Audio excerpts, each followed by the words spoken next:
Kantor Perwakilan Bank Indonesia (KPWBI) Bali berharap jumlah merchant yang menggunakan alat pembayaran digital QR Code Indonesian Standard atau KRIS di Pulau Dewata pada 2021 ini meningkat 2 kali lipat dari pencapaian tahun 2020.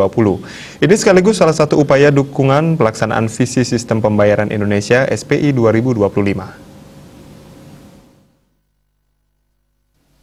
Kepala KPWBI Bali, Trisno Nugroho mengatakan, penerapan transaksi non-tunai di Bali menunjukkan peningkatan yang signifikan.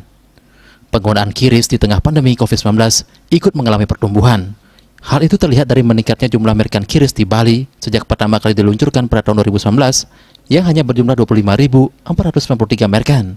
Kini naik 600% menjadi 171.994 merchant per 18 Desember 2020.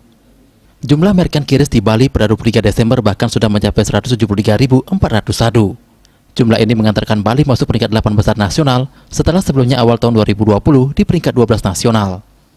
Berdasarkan pencapaian tersebut, KPWBI Bali berupaya pada tahun 2021 ini, jumlah merchant maupun pengguna QRIS di daerah ini bisa meningkat 2 kali lipat dari 2020. Terlebih lagi, Bank BUMN sudah menyatukan mobile banking mereka dengan QRIS. Itu membuat penetrasi ke masyarakat lebih mudah.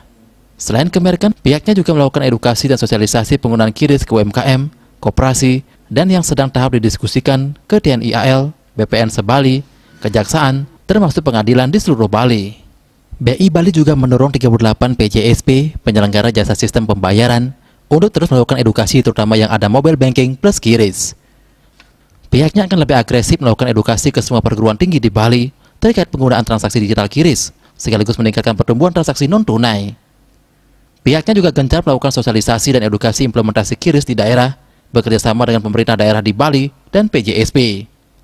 Implementasi QRIS ini tentunya sejalan dengan rangkaian road tatanan kehidupan era baru dan digitalisasi pariwisata UMKM berbasis QRIS di 9 kabupaten kota di Bali.